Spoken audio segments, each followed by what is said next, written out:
সবাইকে আমার চ্যানেলে তোমাদের আরও একবার স্বাগত জানাই। ভোর 4টের সময় আমরা বেরিয়ে পড়লাম। এবার তোমাদের মনে হতেই পারে যে ভোর 4টের সময় আমি কোথায় যাচ্ছি। এই ভিডিওর মাধ্যমে আমি তোমাদের সবটা জানাবো। পুরো ভ্লগটা দেখতে থাকো, আশা করছি তোমাদের খুবই ভালো লাগবে। ফার্স্টেই আমরা দেউলিয়া বাজার থেকে ফুল কিনে নিলাম, দেন আমরা চললাম আমাদের মেন লোকেশনের উদ্দেশ্যে।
দেখো, তোমাদের সাথে কথা বলতে বলতে পুরো রাস্তাটাই প্রায় চলেই এলাম। আর চারিদিকে যে গাছগুলো দেখছো, এই গাছগুলো কিন্তু কাজু বাদামের গাছ।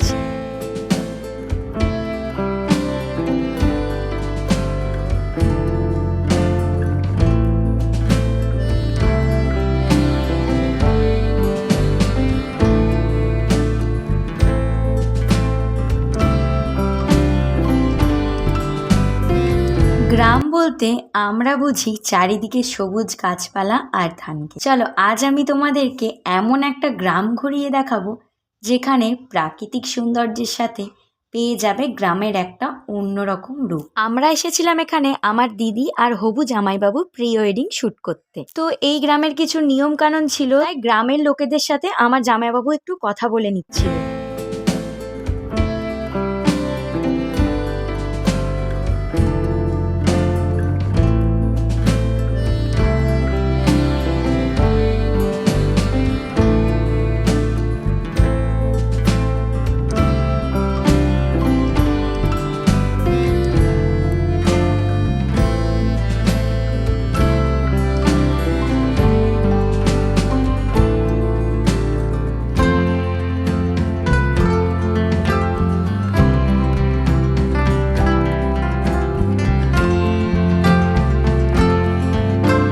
গ্রাম যেন জীবন্ত ক্যানভাস। গ্রামের প্রতিটি বাড়ির দেওয়ালে দেখতে পেয়ে যাবে পরিবেশের রং বেরঙের ছবি আঁকা। এই ছবি দেখে তোমাদেরও চোখ ধাঁধিয়ে যাবে। ভাবছো তো তোমরা বাংলায় কোন গ্রাম এমন অপরূপ সুন্দর? ঝাড়গ্রাম জেলায় রয়েছে খোয়াবগাঁ নামে একটি গ্রাম। শুনেছি খোয়াব কথার আক্ষরিক অর্থ স্বপ্ন, যেখানে গেলে তোমরা একটা অন্যরকম শান্তি অনুভব করবে। আর এদিকে দেখো, আমাদের ক্যামেরাম্যান দাদারা শ্যুট অলরেডি শুরু করে দিয়েছে। তাহলে এদিকে ওদের শ্যুট হোক, আর অন্যদিকে আমি তোমাদের পুরো গ্রামটা একবার ভালোভাবে ঘুরিয়ে দেখাই। প্রতিটি বাড়ির দেওয়ালে রয়েছে রং তুলির ছোঁয়া। আগে নাকি এই গ্রামের নাম ছিল লালবাজার। গ্রামের বাসিন্দাদের হাতের কাজও এখানে সাজিয়ে রাখা হয়েছে। তোমরা চাইলে সেই সমস্ত হাতের তৈরি সামগ্রী কিনে নিজের বাড়িতেও সাজিয়ে রাখতে পারো। আর এই গ্রামের মধ্যে মোট বাড়ি রয়েছে 13টি। আদিবাসী সবর সম্প্রদায়ের বাস এই গ্রামে। এই সময় আদিবাসীরা শিকার করে জীবন অতিবাহিত করতেন। বর্তমানে আর শিকার করেন না তারা। এই গ্রামের মানুষেরা সরকারি সুযোগ সুবিধা পেয়ে থাকেন।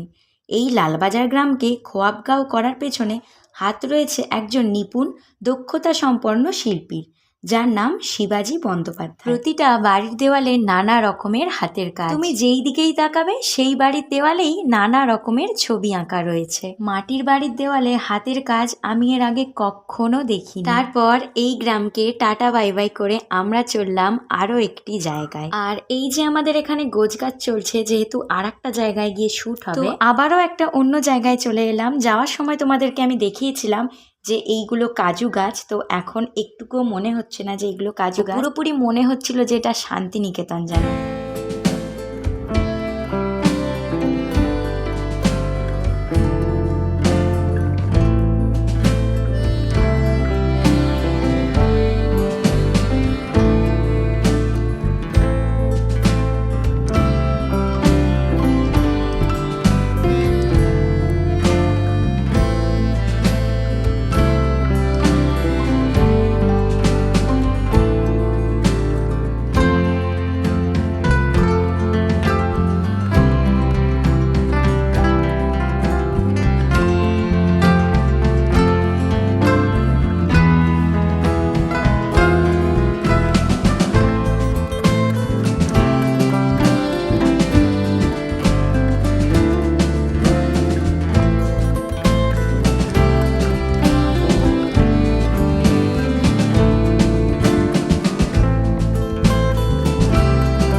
ওখানে আমাদের শ্যুট পুরোপুরি কমপ্লিট। এবার অন্য একটা লোকেশনে যাচ্ছি আমরা।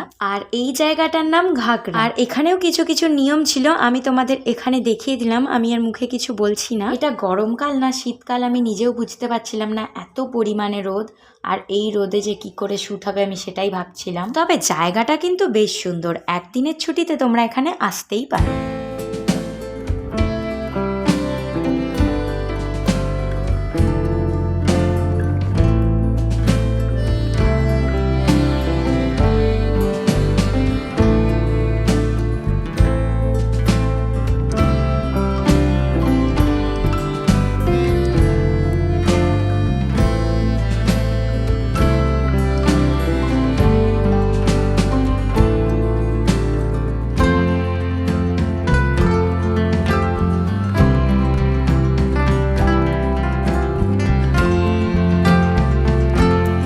তাড়াতাড়ি শ্যুট কমপ্লিট করে আমরা একটা হোটেলে চলে যাই সেখানে লাঞ্চ করতে। আর লাঞ্চে ছিল ভাত, ডাল, আলু সেদ্ধ, আলু পোস্ত, বাঁধাকপির তরকারি, মাছের মাথা দিয়ে তরকারি, আর চাটনি, পাঁপড়, আর সাথে চিকেনও ছিল। তাড়াতাড়ি খাওয়া দাওয়া করে তারপর আমাদের ওখান থেকে আবার বেরোতে হবে অন্য একটা লোকেশনের উদ্দেশ্যে। সত্যি বলতে এই জায়গাটা এতটা সুন্দর লাগছিল। আমরা ঢুকেছিলাম এখানে 3:30 নাগাদ, তখন অল্প রোদ ছিল। আর এই অল্প রোদে শ্যুট করতে অতটাও কষ্ট হতো না। এবার তোমাদের মনে হচ্ছে এই জায়গাটার নাম কি? বলছি বাবা, বলছি। এই জায়গাটার নাম খান্দারানী লেক।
ফাইনালি পুরোপুরি শ্যুট আমাদের কমপ্লিট। এবার বাড়ি যাওয়ার পালা। আর বাড়ি যাওয়ার সময় দেখতেই পারছো প্রায় অন্ধকার হয়েই গেছে রাস্তা। সারাদিন বেশ ভালোই ছিলাম, বাড়ি আসার সময় শরীরটা খুব খারাপ লাগে আর কিছুই ভালো লাগছিল না, শুধু ভাবছিলাম কখন বাড়ি আসবো।